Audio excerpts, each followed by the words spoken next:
Good morning students. आप सभी का government college Surajgarh BSc first year integral calculus की क्लास में हार्दिक स्वागत। डियर स्टूडेंट्स, आप जानते हैं अपने क्वाड्रेचर फॉर पोलर कर्व्स या एरिया ऑफ पोलर कर्व्स को किस प्रकार से ज्ञात किया जा सकता है। तो इसके बारे में मैंने कहा था कि area is equal to half of r square d theta का integration within the limits theta is equal to alpha to beta होता है। इससे पहले मैंने कार्टेशियन कर्व्स की अगर सिमेट्री चेक करनी हो, सममितता चेक करनी हो, उसके बारे में बताया है। तो area of quadrature for polar curves को ज्ञात करने से पहले अगर polar curve r is equal to F theta दे रखा है आपके पास, या f theta comma r is equal to 0 और theta is equal to f r, यानी कि किसी प्रकार से आर और थीटा में आपके पास वक्र की इक्वेशन दे रखी है, अगर उसकी आपने सिमेट्री चेक करनी है तो वो किस प्रकार से चेक की जाएगी कि यदि आपके पास थीटा की जगह पर माइनस थीटा सब्स्टिट्यूट करने पर इक्वेशन ऑफ कर्व में कोई परिवर्तन नहीं आता, यानी कि F of minus theta is equal to F theta रहता है, तो हम कहेंगे कि जो वक्र है वह प्रारंभिक रेखा के सापेक्ष या प्रारंभिक रेखा के परित सिमेट्रिक है। मैं वापस रिपीट कर रहा हूं कि अगर थीटा की जगह पर माइनस थीटा सब्स्टिट्यूट करने पर वक्र की इक्वेशन में कोई परिवर्तन नहीं होता है तो वो वक्र सदैव प्रारंभिक रेखा के सापेक्ष सिमेट्रिक होता है। दूसरा, यदि F pi by 2 minus theta, theta की जगह पर आप 90 माइनस थीटा सब्स्टिट्यूट करते हैं और रिजल्ट आपका सेम रहता है, एफ थीटा ही रहता है, तो हम कहेंगे कि जो वक्र है वह है line theta is equal to pi by 4 के सापेक्ष सिमेट्रिक है। अगर आपके पास थीटा की जगह पर पाई माइनस थीटा रखने पर, थीटा की जगह पर पाई माइनस थीटा सब्स्टिट्यूट करने पर भी रिजल्ट में कोई परिवर्तन नहीं आता, तो वह वक्र theta is equal to pi by 2 के सापेक्ष सिमेट्रिक होता है। और चौथा, अगर थीटा की जगह पर 3 पाई बाय 2 माइनस थीटा रखा जाता है, फिर भी वक्र की इक्वेशन में कोई परिवर्तन नहीं आता, तो वह जो वक्र है वो theta is equal to 3 pi by 4 जो लाइन होगी इसके सापेक्ष सिमेट्रिक होगा। और पांचवा, अगर powers of R are even, अगर r की घात सम संख्या है तो वह वक्र सदैव उसके ध्रुव के सापेक्ष सिमेट्रिक होगा और जो मूल बिंदु है वही उस वक्र का ध्रुव होगा, यानी कि मूल बिंदु ही ध्रुव केंद्र होगा। तो मैं वापस पांचों कंडीशन जो पोलर कर्व्स की सिमेट्री चेक करने के लिए हम यूज करते हैं कि अगर F of minus theta is equal to F theta रहता है तो वह वक्र इनिशियल लाइन या प्रारंभिक रेखा के सापेक्ष सिमेट्रिक होता है। That is if F of minus theta is equal to F theta then the curve is always symmetric about initial line. Number 2, if f pi by 2 minus theta is equal to f theta, then that curve is always symmetric about the line theta is equal to pi by 4. Number 3, if f of pi minus theta, pi means 180 degree, if f pi minus theta is equal to f theta ho, then curve is symmetric about theta is equal to pi by 2. And number 4, if on replacing theta by 3 pi by 2 minus theta, equation of the curve remains mean or remains unaltered, then we say that the curve is symmetric about the line theta is equal to 3 pi by 4. And the last, if the degree of the curve or the powers of r are even, we say that curve is symmetric about its pole and origin will be always pole of the curve. तो एक numerical problem है हमारे पास।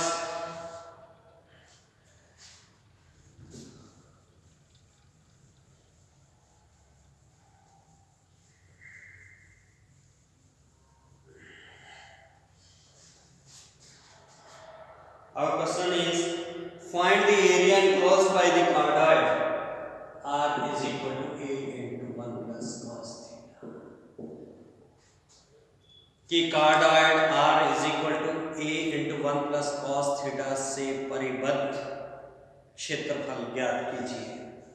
तो number 1 अपने symmetry check करते हैं। तो अगर आप थीटा की जगह माइनस थीटा भी रखते हैं तो a into 1 plus cos minus theta क्या बनेगा, a into 1 plus cos theta which is equal to r.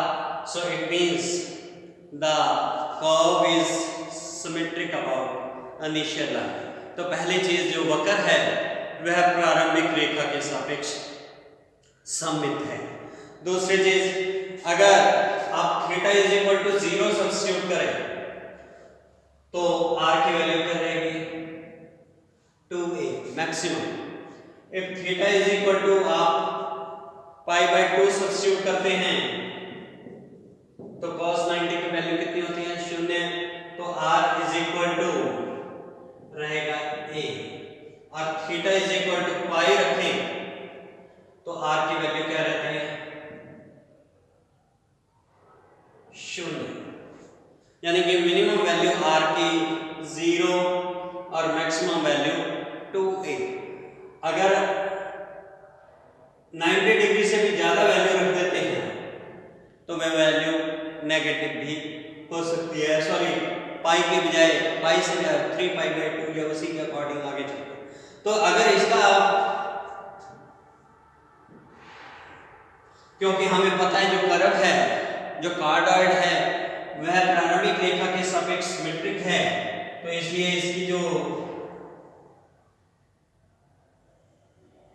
Figure बनी ये, this is maximum and this is a. हमें टोटल बाउंडेड एरिया कैलकुलेट करना है। तो रिक्वायर्ड एरिया क्या हो गया,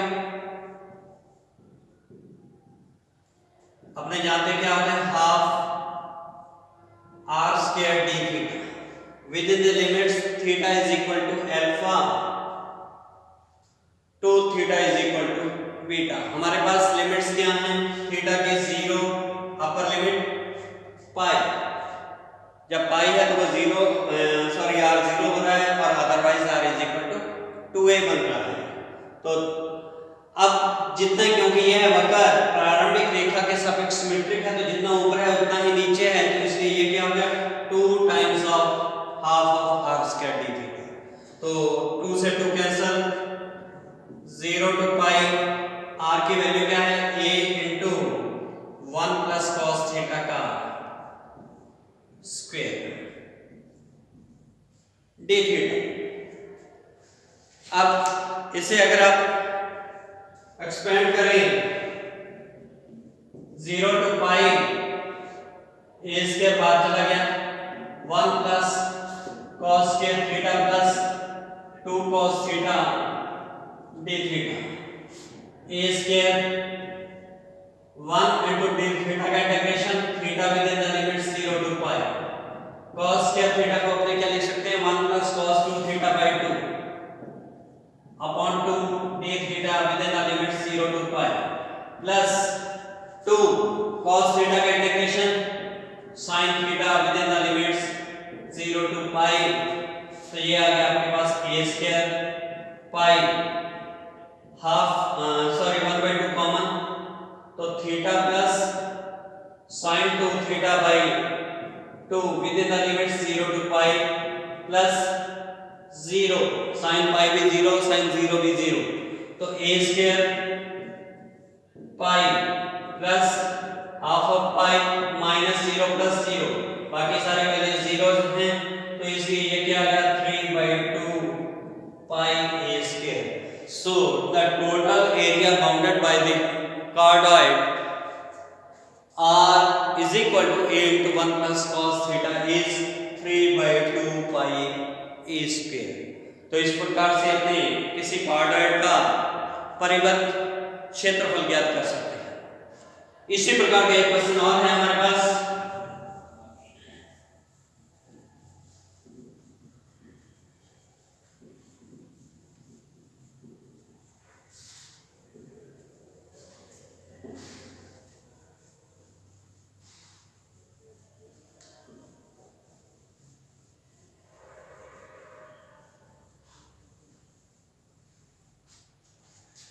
कहते हैं कि find the whole area of the lemniscate r square is equal to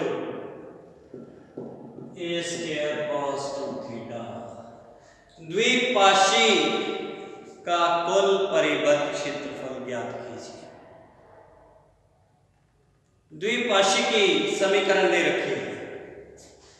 तो द्विपाशी आपने जानते हैं कि दिस इज लेमनस्केट, जिसकी इक्वेशन क्या है, R square is equal to A square cos 2 theta. Since the powers of r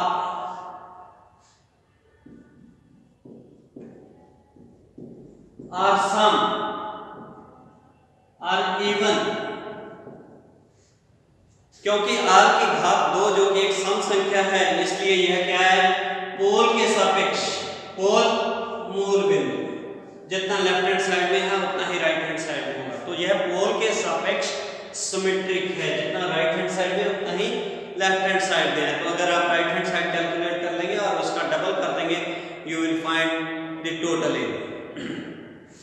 दूसरा, when r is equal to 0, तो it means cos 2 theta is equal to 0। तो cos 0 कब होता है, either cos pi by 2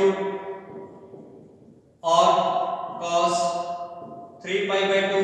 तो it means theta is equal to pi by 4 और 3 pi by 4, यानी कि theta is equal to pi by 4 और 3 pi by 4।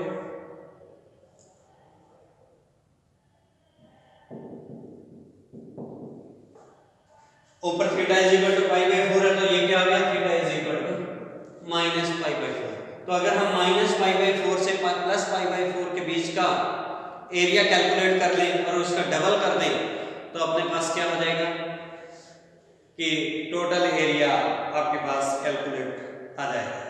तो इसलिए total area will be equal to, अपने क्या कहते हैं, half r square d theta within the limits theta is equal to alpha to theta is equal to beta. तो ये line क्या, theta is equal to minus pi by 4 to theta is equal to plus pi by 4। क्योंकि हमने कहा है कि जो हमारा वक्र है वह मूल बिंदु या ध्रुव के सापेक्ष सिमेट्रिक है, तो इसलिए क्या हो गया, डबल हो। अब आपने ये भी जानते हैं कि अगर -a2 plus a fx dx, इसकी वैल्यू होती है twice of 0 to a fx dx if fx is an even function, कि यदि आपका फलन एक इवन फंक्शन है, even function means f of -x is equal to fx हो, तो हम कहते हैं फंक्शन हमारा इवन फंक्शन है। तो हमारी जो limit -a2 plus a fx dx हो जाती है twice of 0 to a fx dx। अब अपने पास क्या है, -pi by 4 to plus pi by 4, r square की value a square cos 2 theta d theta. तो थीटा की जगह अगर हम माइनस थीटा रखते हैं तो cos of -2 theta is equal to cos 2 theta. तो इसका मतलब हमारा फंक्शन है वो कैसा फंक्शन है, इवन फंक्शन है। इवन फंक्शन है तो इसको अपने क्या लिख सकते हैं, फिर double of 0 to pi by 4 cos 2 theta d theta. Even function होने के कारण मैंने ये डेफिनेट इंटीग्रल की प्रॉपर्टी यूज की कि -a2 plus a fx dx is equal to double of 0 to a fx dx, क्योंकि फलन मेरा जो है, जो फंक्शन है वो एक इवन फंक्शन है। तो इसलिए ये क्या आ गया, 2a स्क्वायर cos 2 थीटा का integration sin 2 theta upon 2 within the limit 0 to pi by 4। तो ये ये आ गया a sine pi by 2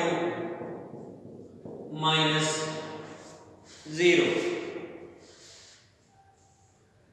sign pi by 2 minus 0।